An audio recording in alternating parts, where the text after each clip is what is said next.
मी करणार पण नाही। पण मी फक्त आजपर्यंत इथं जेवढे कार्यक्रम झाले समाधीचा शोध लागल्याच्या दिवसापासून कुठे अशोक लोखंडे तेव्हा माझं एकही वर्ष चुकलं नाही की मी इथे आलो नाही नतमस्तक व्हायला। आणि लहूजींचा आशीर्वाद आणि त्यांच्या आपल्या सगळ्यांच्या मागे असणाऱ्या शुभेच्छा ह्यातूनच पहिल्या आयुष्यात आपल्याला काम करायचंय। मी एक तुम्हाला नम्रपणे सांगतो, या साऱ्या प्रकरणात अशोक तुम्ही आणि तुमचे सहकारी नेहमी येता, जिथे जिथे हे काम अडलं असेल, आता न्यायालयात काम अडल्यामुळे पुढच्या आपल्या कारवाया थांबल्यात। मी माननीय मुख्यमंत्र्यांना बोललो की असं असं स्मारक आणि स्मारक म्हणजे उगाच 10-20 फुटाचं आम्हाला करायचं नाही, आमच्या स्वप्नातलं स्मारक की जिथं मोठी व्यायामशाळा आहे।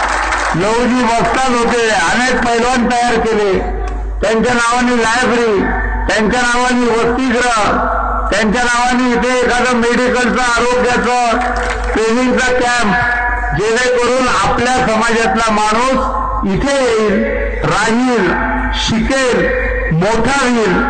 आणि एवढं सगळं झालं की आपल्या घरी न बसता समाजामध्ये जाईल। नाहीतर लोक खूप मोठे झाले पण सगळं मोठं झाल्यावर घरीच गेले। आपण समाजाला वाहून घ्यायचंय आणि म्हणून लहूजींच्या आशीर्वादानं तुम्ही आम्ही कार्यकर्ते समाज सेवा करण्याकरता त्यांचा आशीर्वाद घेऊन इथनं बाहेर पडणार आहोत। आणि ते जे मोठं भव्य स्मारक असेल ते आमच्या स्वप्नात आहे, तुमच्या स्वप्नात आहे, ते साकार करायचंय, हा निर्णय आपला आहे।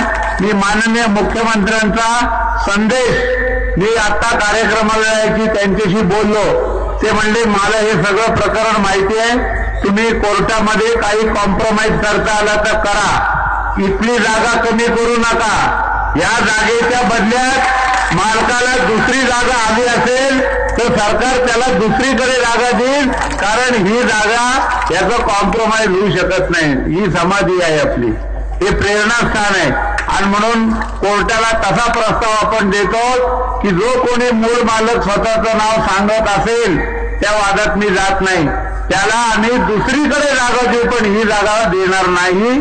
ही जागा आमच्या स्मारकाची आहे आणि दादाजी जाते आपण आम्हाला ह्याच्यात मार्गदर्शन करा की हे उचित स्मारक कसं होईल।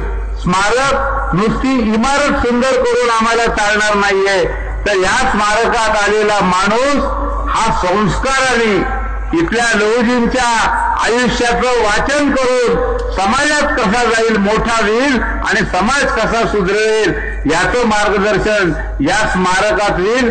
असं स्मारक आम्हाला उगा आपले लाईटचे दिवे लावले चकाचक केलं आणि इथं कोण माणूस नाही, असलं स्मारक नको। इथं मुलांना येऊ द्या, राहू द्या, ज्यांना घरदार नाहीये, शिकायचंय, कोणी डॉक्टर होत आहेत, कोणी वकील होत आहेत, या सगळ्यांना इथे राहण्याची सोय वसतिगृहाच्या माध्यमातून झाली पाहिजे। आणि त्याला सरकार, तेव्हा मी मुख्यमंत्र्यांना सांगितलं, त्यांनी सांगितलं तुम्ही स्मारकाचा आराखडा तयार करा, मला सांगा स्मारकाकरता महाराष्ट्र सरकार मागाल तेवढे पैसे द्यायला तयार आहे, तुम्ही बांधत चला, मी पैसे देत राहतो।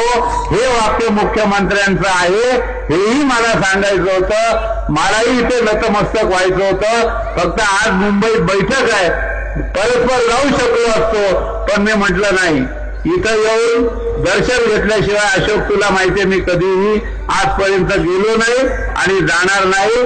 त्यामुळे आपल्या सगळ्यांना शुभेच्छा। जय लहूजी, जय वस्ताद। या ठिकाणी पालकमंत्री बाबासाहेब विनंती की लवकर पुणे महानगरपालिकेमध्ये काँग्रेसला स्टोरी सत्ता आहे।